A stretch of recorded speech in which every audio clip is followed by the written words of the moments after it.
আসসালামু আলাইকুম। গণজাগরণ কণ্ঠ টিভির পক্ষ থেকে সবাইকে স্বাগতম। আপনাদের সাথে আছি আমি মোহাম্মদ শুভ।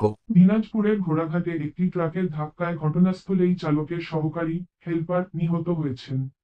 দিনাজপুরের ঘোড়াঘাটে মহাসড়কের দাঁড়িয়ে থাকা একটি ট্রাকের পেছনে গাছের গুঁড়ি ও খড়ি বোঝাই। এই ঘটনায় গুরুতর আহত হয়েছেন ট্রাকের চালক। শুক্রবার 6 সেপ্টেম্বর ভোরে দিনাজপুর গোবিন্দগঞ্জ আঞ্চলিক মহাসড়কের কানাগাড়ি বাজার এলাকায় এই দুর্ঘটনা ঘটে।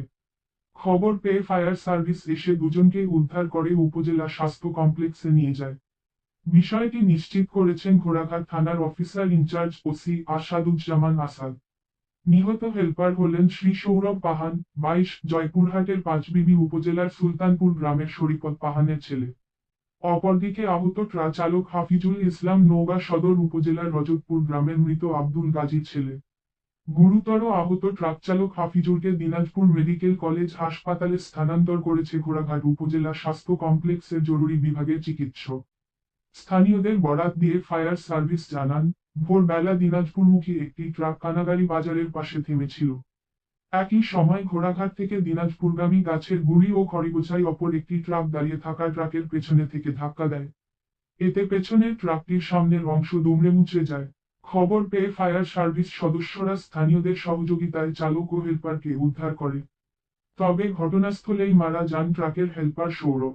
ঘোড়াঘাট উপজেলা স্বাস্থ্য কমপ্লেক্সের জরুরি বিভাগের মেডিকেল অফিসার ডা. আহসান হাবিব বলেন, সকালে গুরুতর আহত অবস্থায় মধ্যবয়সী একজনকে হাসপাতালে নিয়ে আসা হয়। তার অবস্থা গুরুতর হওয়ায় আমরা দিনাজপুরে স্থানান্তর করি। অপর এক যুবককে আমরা মৃত অবস্থায় পেয়েছি।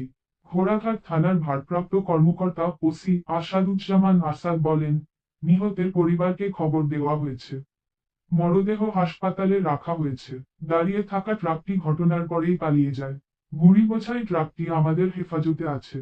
এই ঘটনায় সড়ক পরিবহন আইনে নিয়মিত মামলা হবে।